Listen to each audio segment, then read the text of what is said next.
안녕하세요. 한의사 김인성 TV입니다. 저번에 브이로그 18번에 맥 누구나 알 수 있다. 맥에 대해서 관심 갖자. 뭐 이렇게 해가지고 제가 한번 촬영을 했고요. 오늘 조금은 더 구체적인 질문이 들어와서 제 제목으로 맥 흥미롭다. 그래서 브이로그 20을 오늘 촬영하려고 합니다. 맥 아마 재밌습니다. 아마 여러분들 아시면 인생에도 도움이 되실 거고요. 제가 하여튼 아끼는 분이 맥에 대해서 물어와서 사실상은 맥에 대한 이야기를 우리가 좀 본격적으로 조금 꺼내볼까 오늘 그렇게 합니다. 전화 통화를 하면서 이것 자체 여러분들이 이해가 도움이 되게끔 대화 형식을 빌려서 여러분들에게 전달해 드릴까 합니다. 자, 질문을 이제 그분이 어떻게 하셨냐 하냐면 맥의 개념은 대강 알겠고 그 다음엔 뭘 알아야 하나요? 그래서 저는 이제 사실상은 침, 물리치료, 운동, 기본인 생명의 길, 경락을 조금 내가 설명을 할까 이렇게 이야기를 했더니 아니 맥에 대해서요 종류나 자세한 방법 같은 거요 네이버에 보니까 오른쪽 왼쪽 6가지 장기로 나누어 잡기도 하던데 맞나요? 이렇게 또 물어보셨어요.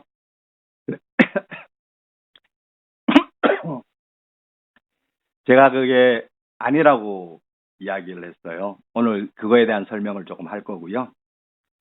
그러면서 제가 맥은 진리와 현실을 인간이 파악하는 지혜인데 진리 현실에 대한 명제가 성립되지 않은 가운데 가짜 맥 설명을 알게 되면 힘들어요 라고 제가 답을 드렸고 그러면서 맥을 통해 환자의 원인에 접근해야지 피상적으로 나타나는 신호에 조심해야 한다는 말씀이군요. 기술자가 아닌 영이라는 게 우리가 이제 그 마음이 깨끗한 사람, 좋은 의사, 공부를 많이 한 의사, 이렇게 되어 있죠. 영을 보는 상담자가 되라는 말씀이네요. 네, 참고로 이분은 의사가 의료인은 아니에요. 이제 건강사업에 오래전부터 활동해 왔던 분이시고요. 그래서 제가 그거에 대한 답으로 진리와 영이라는 것 자체가 비현실적으로 해석되어서는 안 되고 현실적으로 해석이 돼야 된다. 우리가 종교에서 피안의 세계라든지 하늘나라라든지 이런 곳이 생산성이 없는 지구가 아닌 어떤 곳에 있을 것이다.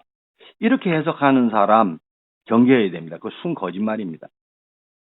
그래서 진리와 영이 신용이고 금융이야 라고 제가 이제 답을 드렸고요.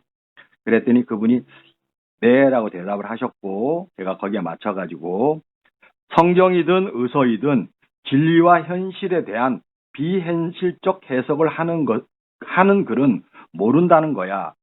원고를 써서 촬영 준비를 해서 그리고 통화를 녹음하여 유튜브에 올리도록 합시다. 라고 이제 제가 답을 하면서 지금 촬영을 진행을 하는 겁니다.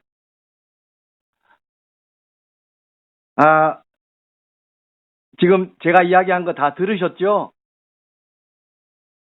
여보세요? 네. 예, 네. 제가 이야기한 거 다 잘 들리셨죠? 잘 들립니다. 지금 미국에서 이게 소위 말하는 이혼 생중계는 아니지만 하여튼 내가 편집을 할 거지만 하여튼 중계를 하면서 이게 전달을 하려고 그러니까 하여튼 그때마다 혹 전화가 끊길 수도 있어서 내가 그게 좀 걱정인데 하여튼 지금 상황에 맞춰가지고 하여튼 그때 지금 있다라는 걸 조금 표시를 해 주셔야 돼요. 주로 제가 말을 많이 하긴 하겠지만 네. 알겠습니다. 네네, 좋아요. 자, 제가 조금 더 말을 많이 하기는 했지만 또 기본적인 사항 자체에 대해 이야기를 조금 해야 되는 상황이니까 제가 먼저 말을 꺼내고 이야기를 하도록 할게요. 그 보신 거가 무엇일지를 제가 대충은 짐작하고 또 방금 전에 제가 이제 사실상은 그 중에서 제일 네이버에서 괜찮은 글을 드래기 안 돼가지고 제가 그냥 인쇄를 해서 가지고 있어요.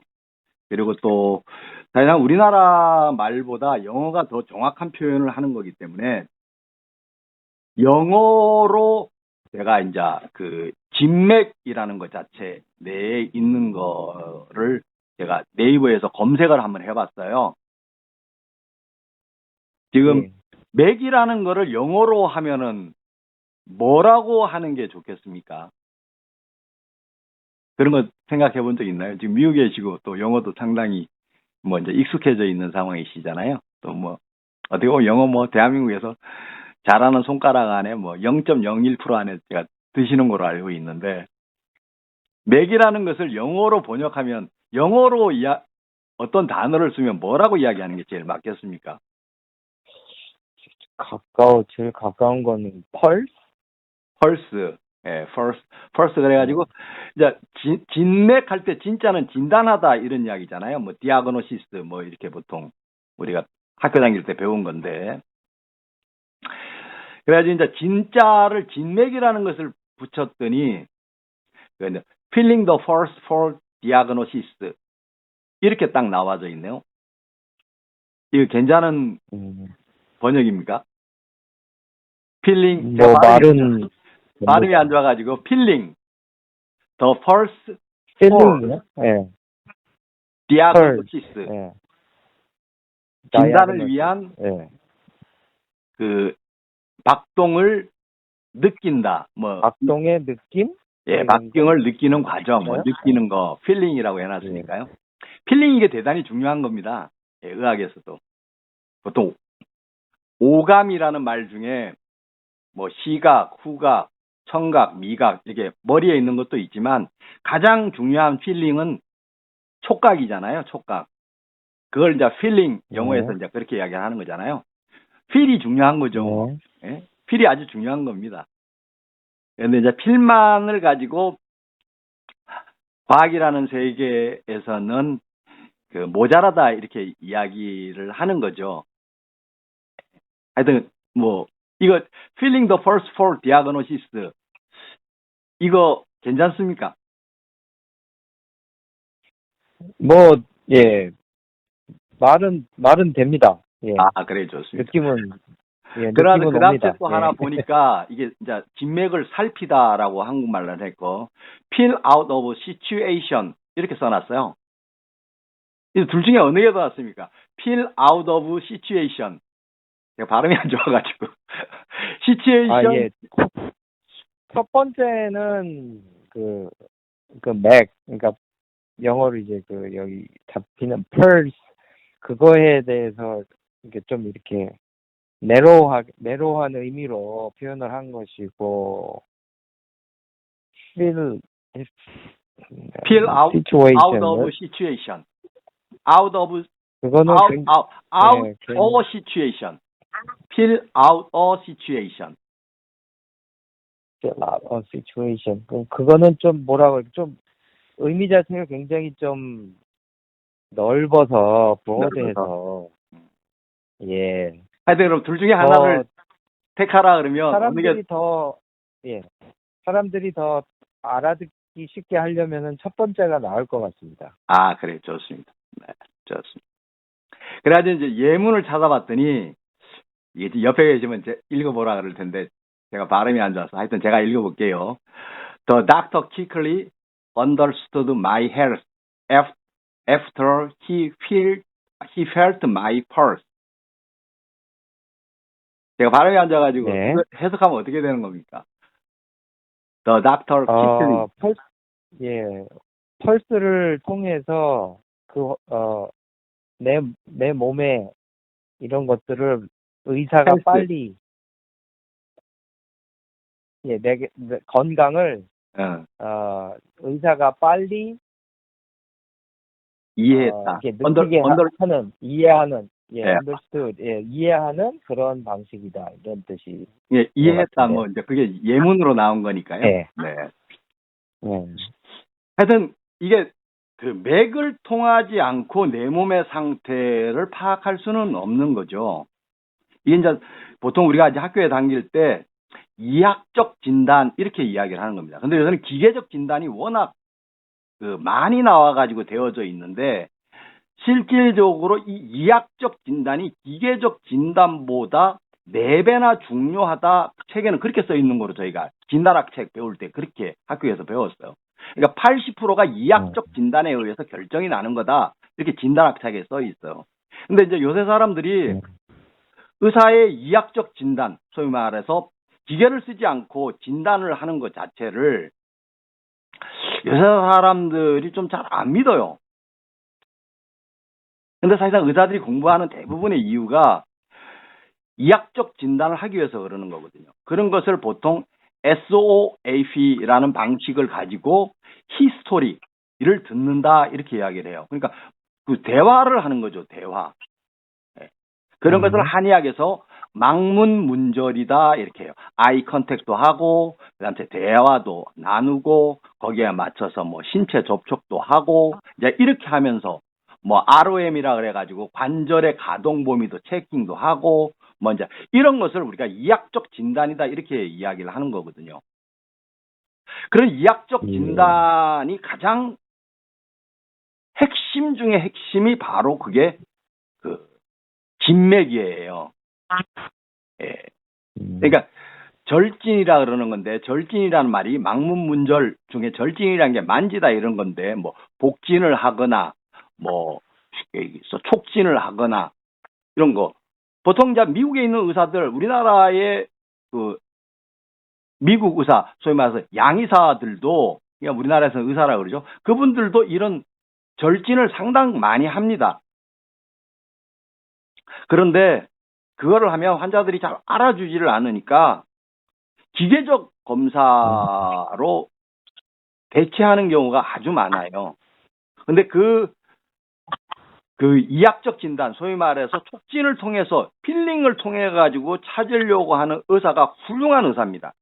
그리고 그 의사가 그 환자에게 진짜 좋은 치료를 찾으려고 하는 따뜻한 마음이 있는 의사예요. 이 방송을 보시는 분들 그런 진찰을 하는 의사를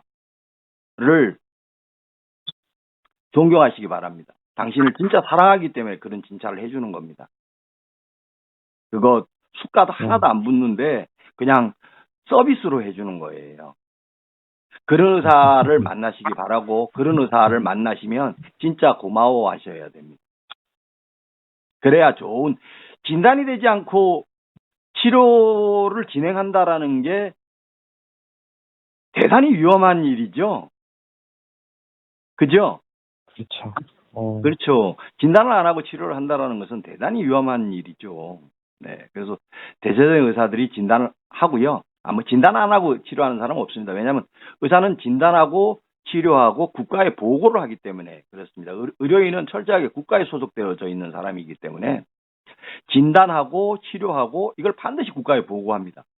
예. 그렇기 때문에 뭐 진단 과정을 뺀 치료만 딱 이야기하는 것은 거의 불가능한 거예요. 의사는. 근데 그 진단을 얼마만큼 잘 하느냐, 그렇다면 싸게 진단을 하느냐, 그리고 얼마나 그 진단을 하는 데 있어서 의사가 그 의학뿐만 아니라 어떤 세상 돌아가는 이치, 또 그 사람이 가지고 있는 생명학적 어떤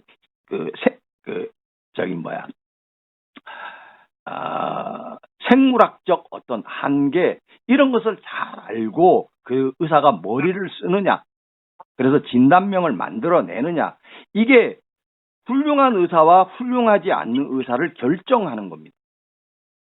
그건 뭐 대부분의 사람들이 아마 동의를 하실 것 같아요. 그 동의하지 않으시면 맨날 속는 것처럼. 네. 세상은 좀 이렇게 돌아가고 있고요. 거기에 맞춰서 좋은 진단명을 만들어내기까지의 과정, 병명을 만들기까지의 과정, 그런 것은 의사의 그게 특권이에요. 그래서 그거를 그냥 조금 겸손하게 표현해서 의사소견, 임상적 병명 이렇게 이야기를 하는 겁니다. 그 의사소견이라는 것이 어떻게 앞으로 치료를 할 것이냐라는 것을 진단명으로 딱 결정하는 겁니다. 그 진단명이라는 것이 가지고 있는 것 자체에 대단함이 있습니다. 거기에 상당히 의사들은 신중하기 때문에 일반인들은 잘 모르시겠지만 RO라 그래가지고 룰 아웃이라는 방식으로 접근을 합니다. 한 번에 딱 진단이 끝나는 게 아니기 때문에. 룰 아웃이라는 것은 어떤 그 사람의 증상을 가지고 있을 때 거기에 해당하는 병명들을 10개를 만약에 책정을 했다. 그러면 그 중에 이거는 이래서 아니야, 저건 저래서 아니야, 이러면서 하나씩 하나씩 아웃을 시켜가는 방식을 이야기를 합니다. 근데 대단한 의사들은 그 룰 아웃하는 과정이 대단히 빠를 거 아니겠습니까? 공부 많이 하는 의사, 실력 있는 의사들은. 그렇죠. 그게 이제 의사들의 실력입니다. 실력. 그런 의사 만나는 거 하늘의 별 따기입니다. 그런 의사 세상에 많지가 않아요. 그 룰아웃을 얼마나 빨리 해내는가, 그러면서 얼마나 정확하게 해내는가, 이런 의사를 만난다라는 것은 하늘의 별 따기입니다. 그렇게 쉽게 그런 의사가 만날 수가 없고요. 또 그런 의사가 많이 있지도 않습니다. 하여튼 그런 의사를 만나도록 하고요. 좋은 의사는 국가가 만들어준 배경 아래서 환자가 지지를 해주었을 때 좋은 의사가 계속적으로 발생이 됩니다. 더더군다나 기계적 검사를 통해 가지고 돈을 버는 세상, 우리나라를 내가 하도 답답해서 검사공화국이라고 이야기를 하는데, 그렇게 해서 돈을 버는 의사들이 인정을 받고 거기에 따라서 이학적 진단을 통해서 하는 의사들이 돈을 못 버는 구조로 되어져 있는 상황이라서, 진짜 좋은 의사를 만들어 간다라는 과정은 국민들이 그 좋은 의사의 가치를 인정해주고 그분들을 존경해야지만 의사들이 배가 고픔에도 불구하고 공부를 열심히 해서 자기에게 오는 환자를 최대한 잘 치료해 주려고 노력하는 겁니다. 좋은 의사는 대체적으로 돈을 많이 못 벌고 있습니다. 그리고 좋은 의사는 큰 병원에 없습니다. 큰 병원은 그 사람들이 고용된 사람이라서 기계적 진단을 의무적으로 안 하면 잘릴 수밖에 없는 고용인들이에요. 그걸 우리가 봉직의라 그러는데, 하여튼 좋은 의사 국민들이 키워주셔야 됩니다. 국민들이 그 좋은 의사 존경해 주셔야 결과적으로 좋은 의사들이 앞으로 많이 배출되는 겁니다. 대한민국. 예, 동의합니다. 예, 이제 그렇게 우리가 좀 서론적인 이야기들은 요 정도 하기로 하고요. 아까 제가 네이버에서 잠깐 검색을 했다 그랬잖아요. 그래서 그 검색한 거를 잠깐 보니까 그게 이분이 뭐 바른 몸 맑은 한의원이시라고 이렇게 되어져 있으시네요. 그분이 이제 답답하시니까 글을 쓰신 것 같은데 저희 후배인 것 같아요. 경희대 이제 후배일 것 같은데, 하여튼 그분이 나름대로, 저희는 뭐 무슨 이야기를 하면 되게 말을 좀 어렵게 하는 스타일이 돼서 참 죄송한데 이렇게 방송을 할 때는, 하여튼 그래서 제가 이제 그분 글을 좀 가져왔어요. 그래서 이제 그분이 다른 제목이 뭐냐면 한의사 진맥으로 어디까지 알 수 있을까요? 이렇게 해가지고 2019년 2월 9일 날 올려놨네요. 이분이 9시 40분에 이 글을 올린 거 보니까 진료도 시작하기 전에 얼마나 답답했으면 이걸 자기 블로그에 올려놓은 것 같아요. 그래서 한의사는 진맥으로 어디까지 알 수 있을까요? 이래놓고 환자들이 이런 이야기를 한다는 거예요. 원장님, 제가 어디가 아픈지 진맥으로 알아맞혀 보세요. 뭐 이런 이야기를 한다 그래요. 저한테도 환자들 중에 그렇게 한 사람 옛날에 조금 있었는데 제가 그냥 웃고만 말거나 뭐 이제 이랬죠. 그래서 좀 제가 이제 뭐 이리저리 설명을 좀 해주긴 해주는데, 설명을 해주면 그 사람들이 실질적으로는 뭐냐 그러냐면, 또 어떨 때는 제가 딱 맥 보고 뭐 그 사람 몸 상태도 제가 이야기해주기도 하고 뭐 그랬는데, 그 사람들이 무슨 이제 본격적인 이야기를 하기 시작하면 의학 용어가 막 들어가니까 사실상은 처음에는 뭐 그렇게 이야기하다가도 그냥 원장님 그만하시고 치료해 주세요. 뭐 이제 이러고 말아요. 제가 그냥 웃고 그냥 말아버리는데, 지금 이제 이분이 조금 중요한 이야기를 좀 했어요. 이제 이런 게 유행했던 시절이 있었다 그러고, 그래, 이게 1999년도 방영했던 드라마 허준의 영향일지도 모르겠다. 뭐 이제 이렇게 하고, 한의사들이 이런 환자들 때문에 골머리를 좀 앓았다. 뭐 이제 이렇게 이야기를 하고, 최근에 양방의사, 한국의 대한민국의 올소메딕스를 하시는 정통의사, 대한민국에서는 그분들이 정통의사죠. 그분들이 주축이 된 어느 단체에서 한의사들의 진맥은 다 거짓이라는 것을 증명하겠다면서 자신들이 환자들을 제공할 테니 그 환자의 질병을 진맥만으로 알아맞히면 그 한의사에게 보정의 상금을 주겠다는 공고를 한 적이 있습니다. 뭐 저는 사실 이런 이야기 들어본 적은 없는데 하여튼 여기 그랬다 그러네요. 그래서 이 한의사들이 단 한 명도 응모하지 않자 거봐 진맥은 거짓말이라니까 하고 냉소를 하곤 했었죠. 이런 일이 있었다 그래요. 아, 참다. 재밌는 코미디죠? 예.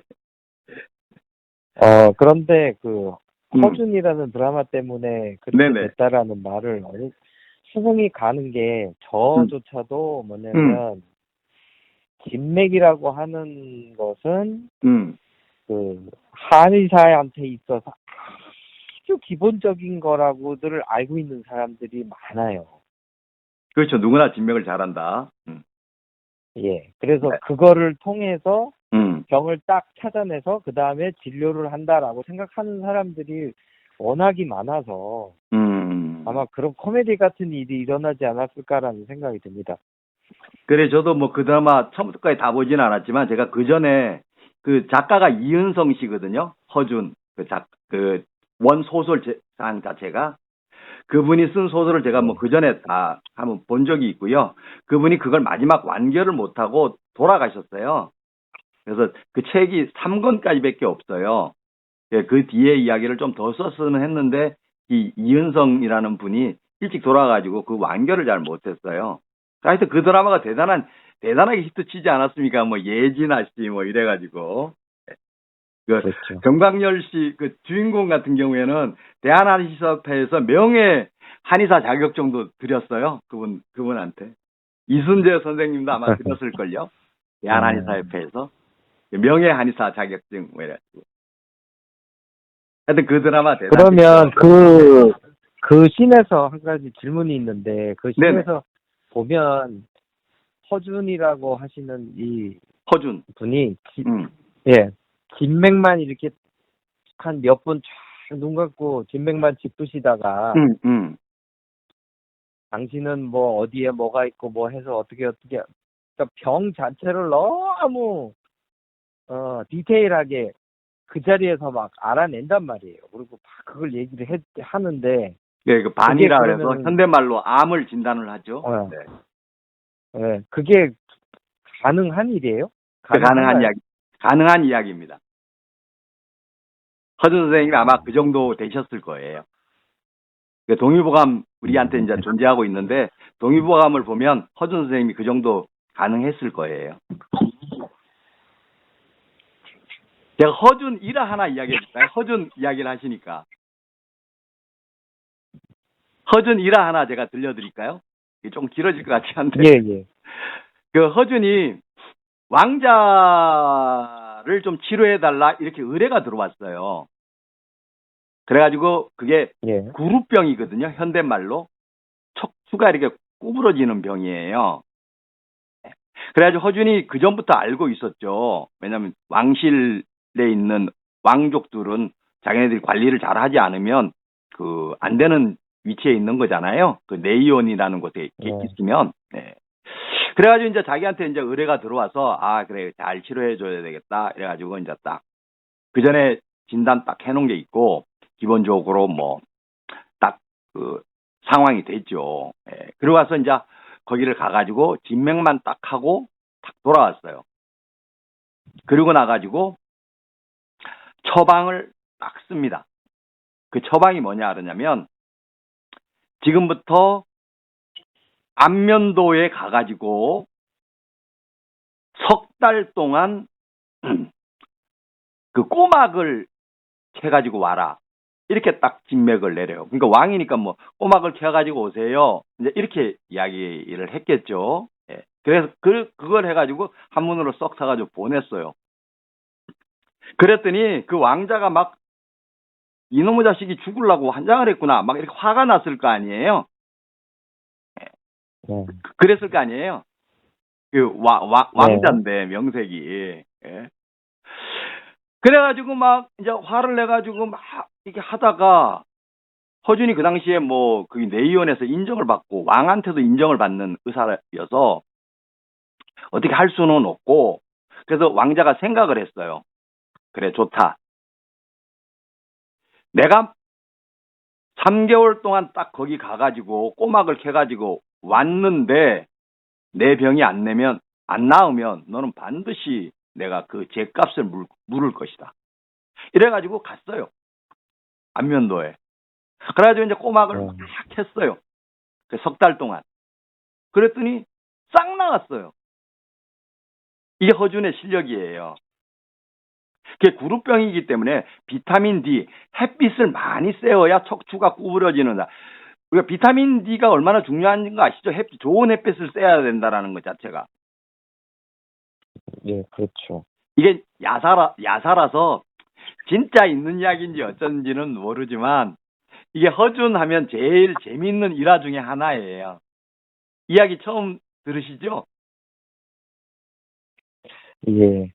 그러니까 햇빛을 많이 쐬서 비타민 D를 많이 생성하게 하면 낫는 병이라고 생각을 하고 그렇게 구루병이라는 게 그 꼽추 되는 거예요. 꼽추. 네, 구루병. 네. 네. 이게 꼽추 되는 병이에요. 요새 할머니들 보시면 허리 못 피시는 분들 계시잖아요. 그게 이제 뼈가 주저앉아서 그러는 건데요. 뼈의 영양 공급이 안 돼서 뭐 나이를 드시면 자연적으로 그게 되지만 젊은 친구가 그렇게 되면 그거 아주 난리일 거 아니에요. 요새 이제 그걸 다 알아서 구루병은 뭐 현대에서는 뭐 쉽게 고치는 병이죠. 예.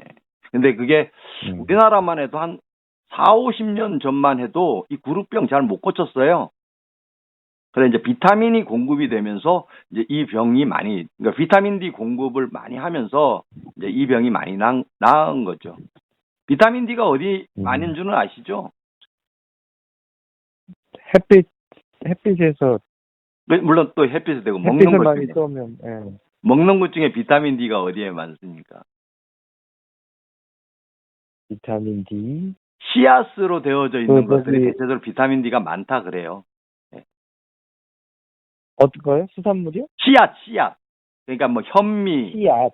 그다음에 뭐 그 땅콩, 그다음에 뭐 제가 좋아하는 그 뭡니까 그 파스타치오, 뭐 이런 것들에 그 비타민 D가 많아요. 요새 뭐 그 영양분이 많은 시대가 되었기 때문에 그 옛날에 왕자가 밥 투정을 많이 해가지고 음식을 잘 안 먹었을 거예요. 편식을 했는 거다. 예. 그래가지고 그게 이제 구루병으로 표현된 거죠. 뭐 바깥에 가가지고 뭐 쉽게 해서 한 3개월 그 해변가에서 뭐 노는 거죠. 뭐 왕자가 뭐 뼈 빠지게 그 켰겠어요. 예. 하여튼 그러고 나서 해변가에서 노르니까 다시 건강을 싹 찾은 거죠. 뭐 이게 허준의 실력이에요. 그러니까 그 허준 드라마에서 진맥을 보고 안다 이러는 것 자체는 뭐 허준의 실력이면 충분히 그럴 거고 그게 이제 드라마다 보니까 좀 각색이 좀 되어져 있지 않았냐 이제 이런 상황인데요. 아까 이제 다시 돌아가지고 오면 거기에 해당하는 답을 양의사들이 진맥은 거짓말이야라고 이야기한 답을 이제 여기 그 바른몸 맑은 한의원 원장님이, 내 원장님 성함은 잘 모르겠는데, 하여튼 그분이 답을 여기다 하셨어요. 결론부터 말씀드리자면, 이 모든 일들은 맥진에 대해 오해에서 비롯되었다고 말씀드릴 수 있습니다. 애초에 맥진은 몸속에 있는 질병의 서양의학적 병명을 알아맞히기 위해 존재하는 게 아닙니다. 진맥은 환자 몸 안에서 벌어지는 기혈의 상태, 음양, 표리, 한열, 허실의 상태를 파악하기 위해 존재하는 것입니다. 음양, 표리, 한열, 허실을 8강이라 그랬잖아요. 그러면서 지금 현재 중국에서 맥학으로 국의대사, 중국의 최고의 의사라는 직위를 가지고 있는 이사무 선생이 한 글을 끌고 와요. 맥학시모라는 책을 썼다 그러는데 한 번의 진맥으로 서양의학의 진단인 간염, 신염, 관상동맥 경화증을 말하는 것, 또 어떤 경우는 한 번의 진맥으로 종양을 진단하고 몇 개의 종양이 있고 크기는 어느 정도이며 어느 부위에 있다고 장황하게 묘수를 한다. 나는 그 사람만 못한 것을 부끄럽게 여기지만 그를 믿지 않는다라고 그 이사무라는 사람이 이야기를 했다라는 거예요. 이른바 맥진을 중심으로 한다라는 것은 주로 맥에 근거하여 질병의 성질, 병에 있는 위치, 그다음에 병의 정도, 병세를 판단하는 것이다. 환자들이 뭐 제일 관심이 있는 것은 이게 나을 건가 안 나을 건가, 나을 때까지 치료비가 얼마나 들 건가, 뭐 이런 거잖아요. 병이 들면 힘드시니까. 그죠? 네. 이제 그런 네. 것을 뭐 학술적으로 이야기하면 병세, 정도 이렇게 이야기를 하는 겁니다. 그래서 한문으로 정도가 써 있어서 제가 그 이야기를 해주는 거예요. 그러니까 뭐 통상적으로는 예후가 좋다 안 좋다 뭐 이제 이렇게 이야기를 하는 거죠. 그래서 맥을 통해서 그렇게 파악하는 거다 이렇게 이사무라는 선생님이 맥학시모에 써놨다고 이렇게 이야기를 해요. 그러면서 서양의 초음파 진단기를 가지고 모든 것을 다 파악할 수는 없지 않느냐, 뭐 이제 이렇게 이야기를 하죠. 이제 이 글은 이 글을 쓰신 한의사 분이 아시는 정도에서만 글을 쓴 거예요. 예. 나름대로 예. 합리적으로 논리를 전개를 해 나가신 거죠. 예. 그렇지만 그분이 아시는 것만큼 써놓은 거예요. 그분보다 더 대단한 의사들이 많이 있고요. 그 중에 이제 그 이야기를 제가 하면서 진맥이 무엇이다라는 것을 좀 이야기를 오늘 드리려고 그러는 거예요. 그 전에 이제 사실상은 제가 좀 고백 아닌 고백 같은 걸 조금 해야 될 것 같아요. 대한민국의 사람들, 뭐 대한민국의 사람들뿐만 아니라 세계에 있는 모든 사람들이 경희대 한의대가 좋은 대학이고 한의사를 배출하는 대학으로서는 가장 오래된 대학이다라고 다들 알고 계실 거예요. 그렇죠. 그렇게 알고 계시죠? 경희대 한의대가. 네네. 경희대 역사 뭐 이래가지고 제가 브이로그에도 올려놨지만 경희대 참 유감이에요. 제가 경희대 출신임에도 불구하고 경희대는 실질적으로 거기 이사회가 있죠. 사실상 그 처음에 시작할 때보다는 상당히 좋은 대학이 됐죠. 그 좋은 대학이 되는 결정적인 근거가 한의학을 경희대에 넘겨줬기 때문에 이 좋은 대학이 된 거예요. 1958년도인가 뭐 그때 동양의과대학이라 그러는 것 자체를 그 교수들이 조영식이라는 그 이사회 지금 현재는 뭐 그분 돌아가셨나 아마 그럴걸요. 하여튼 그분 아들 상 자체 내에 있는 팀들 우리는 뭐 그분 아들이 대학 총장 할 때는 벌써 우리가 학교를 졸업해서 있는 상황인데 연대처럼 한의과 대학을 독립체산제로 분리하겠다라는 것을 했어요. 그게 왜냐하면 BK21에서 경희대가 한의학을 BK21로 그 대학의 상징대학, 국가 예산을 투여하는 대학으로 내세우지 않고 의과대학을 내세운 거예요. 그래서 저희 학생일 때 대단히 화가 났어요. 그래가지고 연대 세브란스처럼 독립체산제로 하자. 한의학이 돈 버는 것은 한의학 내부의 발전, 경희대에서 한의과 대학의 발전만을 위해서 쓰는 쪽으로 하자. 이렇게 데모를 했었는데 그 데모가 실현이 안 됐어요. 또 그 전에 이런 역사가 있어요. 뭐냐 그러냐면 그때 한의학을 아시는 선생님들이 다 쫓겨나는 역사가 한 번 있어요. 제가 참 이게 부끄러운데 그래서 제가 83년도에 경희대 한의과 대학을 입학을 할 때 경희대 한의대는 제3의학이라는 것을 지향하는 대학으로 바뀌어져 있었던 거예요. 저는 뭐 고등학교 졸업해서 바로 갔으니까 그런지를 몰랐죠. 이름은 한의과 대학이라고 되어져 있으니까. 물론 저는 뭐 중국 선교사를 가기 위해서 그 서양의학 대학을 가는 걸 안 하고 실제로 한의과 대학을 간 거니까 좀 다르긴 한데 하여튼 한의학이라고 되어져 있는데 그게 한의학을 가리키는 대학이 아니에요. 아마 이런 거 아시는 분들 많이 없을 거예요. 경희대 한의대는 제3의학을 가리키는 대학입니다. 한의사는 제도가 남아져 있는 그 자체가 일본이랑 중국인데, 일본은 뭐 의사협회에서 학회라는 것을 통해 가지고 동양 전통의학을 공부를 하고 있고요. 그 숫자가 한 4만 명 되니까 우리나라 한의사의 2배 정도 되는 숫자예요. 그래서 일본에서도 좋은 책들이 많이 나오죠.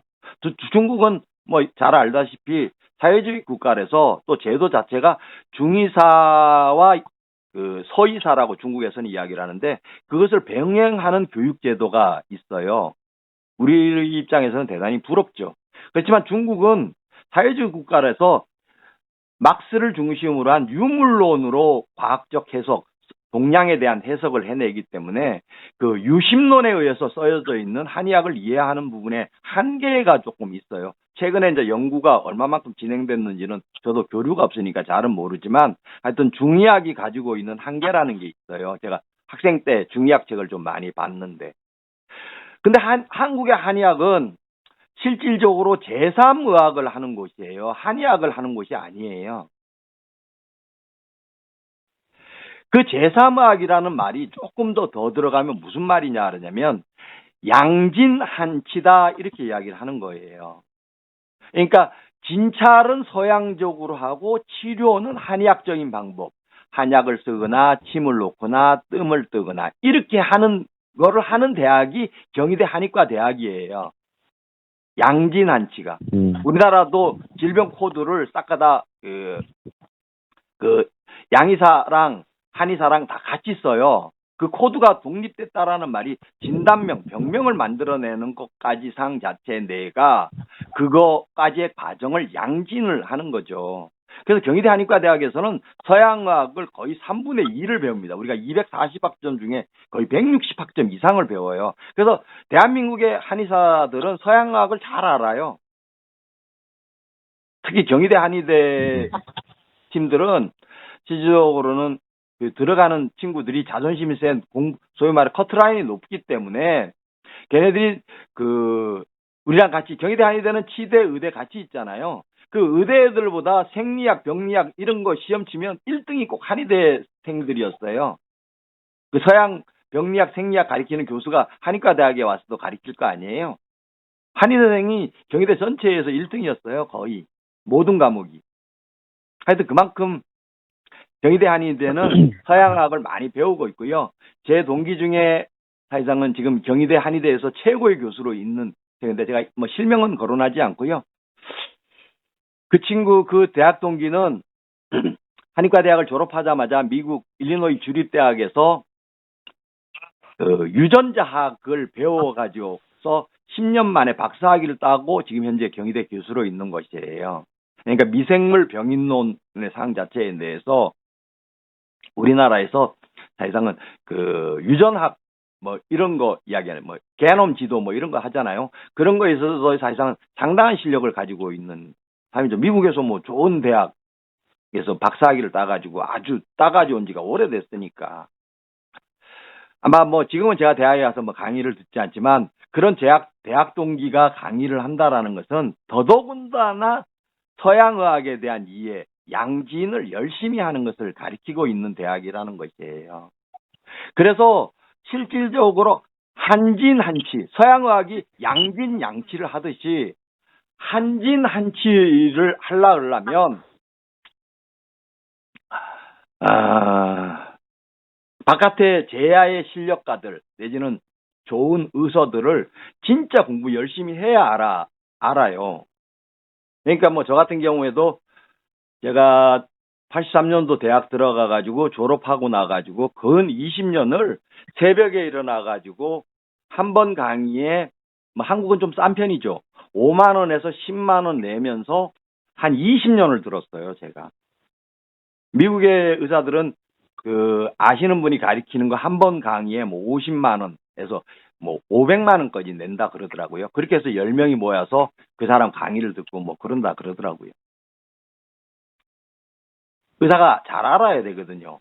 잘 모르면 소위 말해서 살릴라 그러다가 환자를 죽이는 꼴이 많기 때문에 요 사실을 제가 조금 전달을 좀 해드릴게요. 그래서 사실상은 한진 한치를 하는 것은 너무나도 당연한 것인데 우리 대학 동기들이랑 엊그제도 제가 약간 그 카톡에서 논쟁을 좀 벌였는데 그 친구는 우리 대학 동기들 대부분은 양진 한치를 주장하는 사람이 거의 한 80% 정도 되고요. 또 몇 명 애들은 아예 사실상은 양진 한치도 필요 없고 양진 양치가 필요하다라고 이야기를 하면서 자연의학 쪽에 뭐 식물의학 저기 뭐야 그 뭐냐면 채식주의 의학 뭐 이런 거 하는 애들도 많아요. 제가 그 친구 보고 좀 깜짝 놀랐어요. 저는 그 친구들이 우리 대학 입학 동기들이랑 졸업을 안 하고 결과적으로는 제가 군대 갔다 와서 이제 졸업을 했기 때문에 근데 작년에 우리가 이제 졸업 30주년 행사여서 그 입학 동기들부터 시작해서 졸업 동기들 다 해가지고 학교에 기부금을 내는 행사를 했기 때문에 그때 이제 제가 그때 그 뭐 저한테도 연락이 와서 제가 이제 좀 뭐 기부금도 좀 내고 뭐 이제 이렇게 하면서 입학 동기들 만나고 뭐 이제 이런 건데 제가 하여튼 깜짝 놀랐어요. 양진 한치를 하는 우리 대학 동기들이 많다라는 것은 제가 알고 있었지만 양진 한치도 부정하고 양진 양치를 하겠다라고 하는 한의사들이 많다라는 걸 제가 보고 깜짝 놀랐어요. 뭐 우리나라에서 의료 통합을 시도하고 있으니까 또 미국에서도 지금 현재 그 자연의학이라는 것 자체를 가지고 사실상은 그 통합의학으로 서양의학에 가지고 있는 한계를 넘어서 자연의학을 주류의학으로 등장시키려는 국가 정책이 있다는 것을 제가 알고 있죠. 미래의학은 결과적으로 통합의학으로 갑니다. 미국이 그렇게 하기 때문에. 하여튼 진단이 대단히 중요한 것인데 이거는 한진 한치를 하는 대한민국의 의사가 몇 명 안 된다라는 거예요. 이게 병명이라 그러는 것은 의사가 어떻게 치료하겠다, 이 사람이 치료가 잘 되겠다, 못 되겠다 이러는 것이라서 기준이 필요한 거고요. 그 기준이라는 것은 타고난 수명대로 살고 자기 나이에 맞는 활동 능력을 갖는 것, 이것이 생명이다. 이렇게 딱 제가 한마디로 줄여서 이야기를 하고요. 그렇게 해서 그렇게 하지 못하는 병, 갑도 아니고 을도 아닌 것이 병의 형태로 나타나는 것, 한문으로 풀자 그러면 그게 병이거든요. 갑도 아니고 을도 아니고 너도 나도 아닌 어떤 이상한 놈이 증상, 질환을 나타내면서 나타나는 것, 이게 병이라는 말이에요. 서양의 disease라는 거를 번역을 병이라고 한 거죠. 병이라고 한 건데 그 병명이라는 것 자체 내에 있는 것을 한의학은 한의학에서 병명을 정하는 방식들이 따로 있어요. 그래서 대체적으로 한의학의 의사들은 병명을 정하기 전에 증상이 있을 때 치료를 해주는 것이 훌륭한 의사다. 이렇게 이야기를 해요. 밑병치병이라 그래서 병이 되기 전에 치료하는 의사가 훌륭한 의사다. 이렇게 이야기를 하는 거예요. 소위 말해서 요새 현대말로 하면 예방의학이잖아요. 근데 이제 예방의학을 하시는 분이 식품 영양학 하시는 분들이라서 사실상은 몸에 또 생리병이 몸에 대해서 잘 모르잖아요. 그래 그분들이 이걸 잘할 수는 없어요. 의사 어떤 팀이든지 간에 책임서 잘 못했을 때 그것을 책임을 질 수 있는 단체가 구성돼야 돼요. 예방학이라는 말을 하지만 예방학을 책임질 수 있는 단체는 세상에 없습니다. 그냥 뭐 조금 아르니까 뭐 식품을 좀 했으니까 먼저 이렇게 이야기를 하는 거죠. 근데 한의사야말로 예방의학자들이에요. 그거를 이제 세계에서 알아줘가지고 한의사 중에 이제 가장 일반인들도 알 수 있게끔 정수를 담아 놓은 책이 허진 선생님이 쓴 동의보감이기 때문에 2009년도에 유네스코에 등재한 거예요. 그 옛날 의학이라서 등재해 놓은 게 아니고요. 미래의학으로서 보건과 예방의학에 이처럼 탁월하게 글을 쓴 의학책은 없다 이런 말이에요. 근데 한의사들 중에 동의보감 원문을 제대로 읽은 한의사도 대한민국에 몇 안 돼요. 예, 동의보감 그 원문으로 다 읽어낸다라는 게 한 2년 걸리는데 그 정도 할 수 있는 한의사 대한민국에 이제 돌아가신 분들 많고 뭐 이러기 때문에 그 정도 할 수 있는 한의사 대한민국에 몇 안 돼요. 한의과 대학의 교수들 중에 그 동의보감을 원문으로 쫙 다 읽고 이해하는 정도의 교수가 제가 알기로는 없는 걸로 알고 있어요.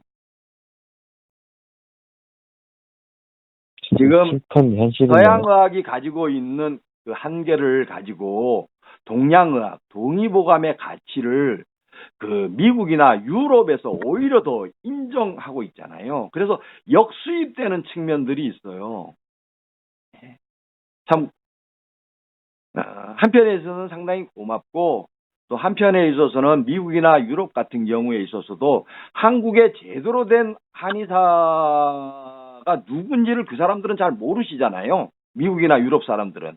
또 그 사람들이 그걸 열심히 와서 한국에 와서 찾지를 않겠죠. 아직까지는 뭐 서양의학이 대단하다 이렇게 생각을 하시니까. 근데 아마 조만간 그런 일이 벌어질 거고요.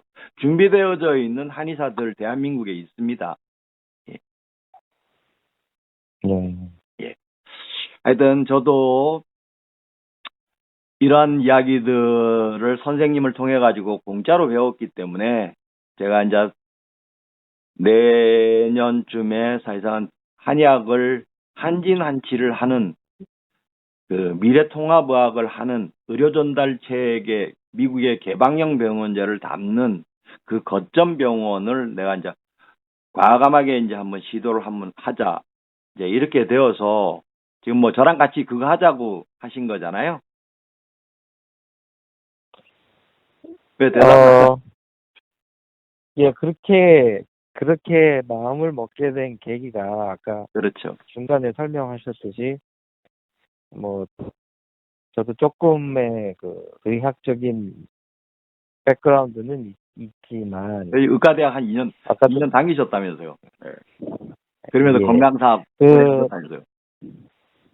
예, 그래서 제가 왜 건강사업에 뛰어들게 됐냐면 아까도 말씀하셨듯이 특히 미국에서는 이 말씀하시는 이 서양 의학의 한계가 거의 끝이라고 생각들을 해요. 그래서 거기에서 이제 그럼 도대체 어떤 쪽으로 이것을 해야 하느냐, 어떻게 해결을 하느냐에 대한 대답이 아까 말씀하셨던 것 같은 자연의학, 그 인공적인 약이나 이런 것들이 아니라 자연에서 나오는 그런 재료들로 만든 거기에 이제 굉장히 초점을 맞췄기 때문에 저도 개인적으로 흥미가 있고 이것을 비즈니스화 시키면 좋겠다라는 생각에 뛰어들게 된 것이라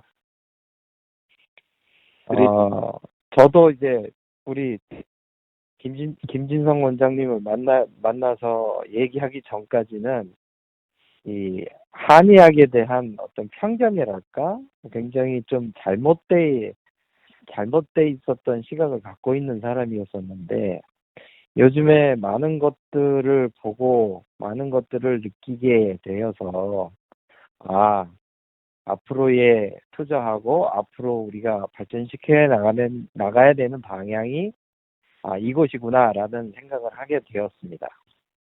그래 제가 이제 오늘 아침에 어제 그런 카톡으로 질문을 줘서 오늘 아침에 2시간 만에 원고를 쓴 이유가 핵심적인 이야기이기 때문에 그런 핵심에 대한 질문을 하실 수 있는 힘이 있어서 제가 사실상 원고를 2시간 만에 쓰고 이렇게 지금 방송을 하는 거예요.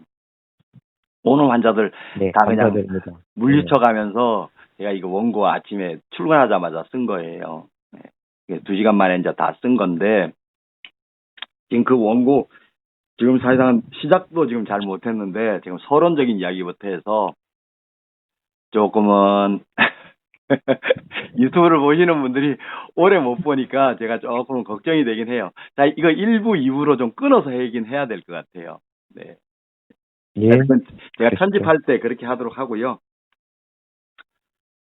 자, 제가 또 이야기를 우리가 이제 일부 사항 자체 내에 어떤 결론적인 이야기로 제가 이제 정보를 조금 이야기를 더 하면 지금 세계적인 그 흐름 중에 하나가 의료라는 거거든요. 무상 진료라는 거거든요. 그러니까 지금 현재는 환자분이 직접 돈을 내는 시대는 이제 거의 끝나가요. 세계적인 흐름이 복지국가라는 개념으로 등장했기 때문에 우리가 산업국가, 민주국가를 넘어서 지금 복지국가로 세계 모든 국가들이 앞다투어 지금 진행을 하고 있기 때문에 무상진료라는 부분상 자체 내 부분으로 지금 가고 있어요. 근데 얼마나 고급적인 최상의 치료를 국민들에게 각 나라가 전달해 줄 건가라는 부분에 있어서는 하여튼 다들 노력하고 있죠. 대한민국이 상당 부분 그러한 노력들을 하는 데 있어서 열심히 상황이죠. 뭐 미국도 미국대로 그렇고. 그 무상진료로 진행되는 과정 속에서 있는 말을 의술이 아닌 의료 이렇게 표현하는 거예요. 의술은 환자와 의사와의 관계인데 의료는 의사와 국가와의 관계를 이야기를 해요. 그러니까 국가가 돈을 내니까. 예. 그 의료 부분 사항 자체가 등장을 했기 때문에 보다 더 정확한 좋은 의사 또 좋은 병원 이런 것들을 국가가 선정을 해요. 예, 그 국가는 선정하는 기준이 있는데 의사의 권리는 세 가지거든요. 하나는 내가 이제 의사가 되는 과정 속에 의과대학을 들어가는 거. 또 하나는 뭐냐 그러냐면 병명 내지는 사망 진단서를 쓰는 거. 이게 의사의 권리예요. 또 한 부분에 있어서는 국가의 의료보험 중에 우리가 청구를 할 수 있는 권한. 이 세 개가 이제 의사의 권한인데 국가가 인정해주고 대한민국이 인정하고 각 나라가 인정하는 이제 의사의 권한인데 그 중에 이제 의사를 국가가 어떻게 이해를 하고 의사들과 협력해서 정치를 해 나갈까라는 부분에 있어서 참 애석하게도 대한민국의 지금 현 권력을 잡고 있는 분들은 의학에 대해서 잘 몰라요. 그러고 모르는 그 당연히 전공이 아니니까 모르시겠죠.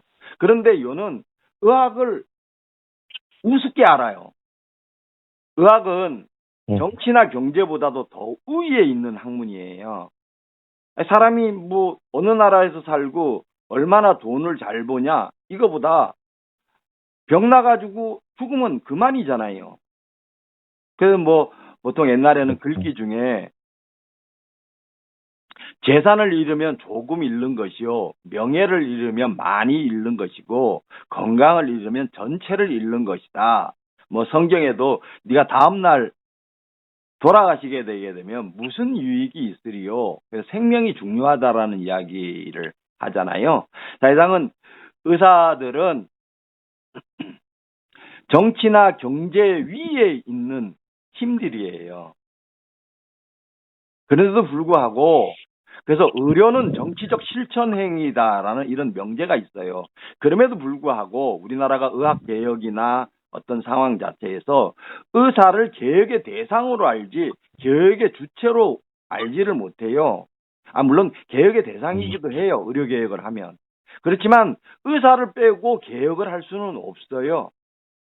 그렇기 때문에 의사 중에 개혁을 하려고 하는 의사, 공부를 많이 한 의사, 이거를 구별하는 눈이 정치권이 있어야지 돼요.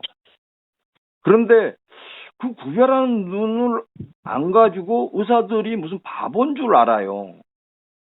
우리나라 권력자들이. 의사들 바보 아니에요.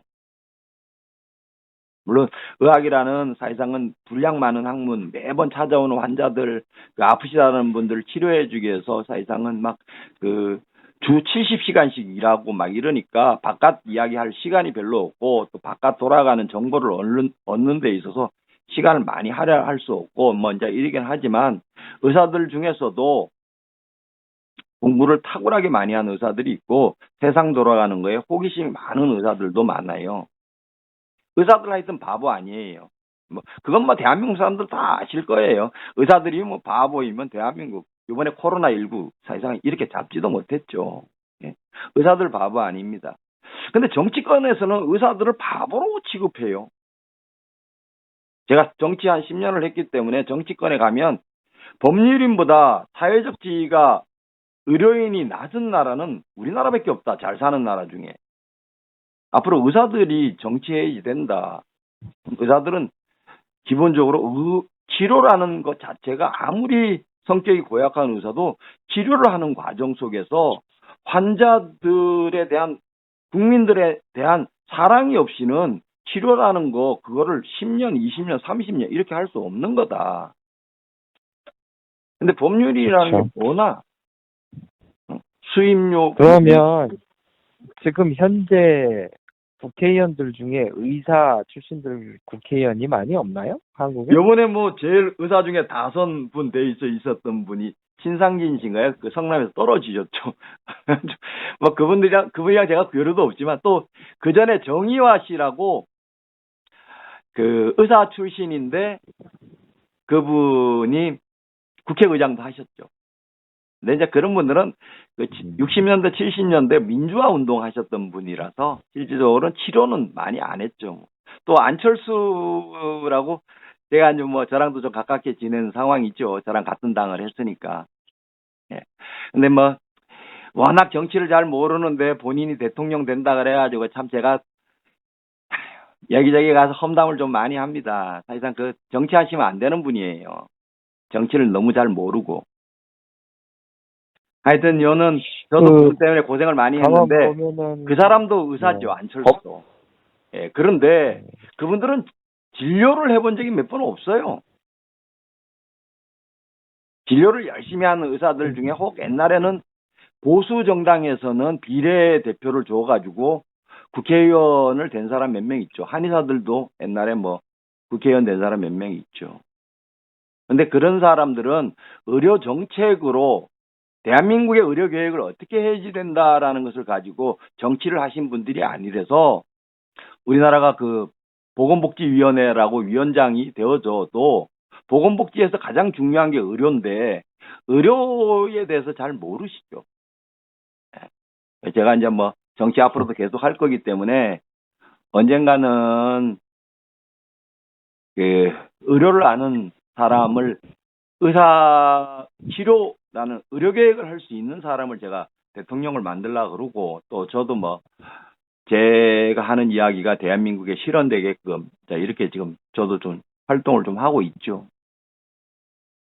하여튼 뭐 그게 되든 안 되든 간에 저는 뭐 누가 이 글을 받아서 사실상 옳은 것은 기본적으로 누가 이야기를 하든 간에 언젠가는 이게 전달이 됩니다. 하여튼 중요한 거 다시 정리를 하자 그런다면 그 진단을 잘하는 것이 대단히 중요하고요. 거기에서 좋은 치료를 해줄 수 있는 출발이고 진단을 잘한다라는 것은 자체는 기본적으로 이학적 진단 그중에서 맥을 안다. 맥을 짚을 줄 안다. 서양에서 소위 말해서 혈압 체킹을 하고 옛날에 청진기 들이대잖아요.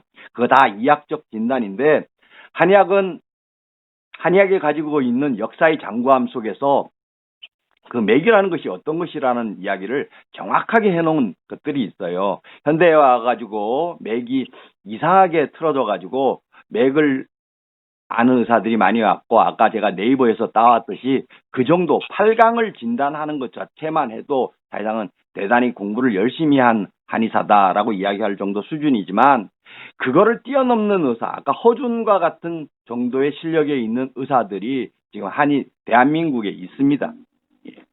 그 이야기를 2부에서 우리가 전화를 끊고 그다음 제 2부에서 다시 시작하는 거로 이렇게 하면 좋을 것 같습니다.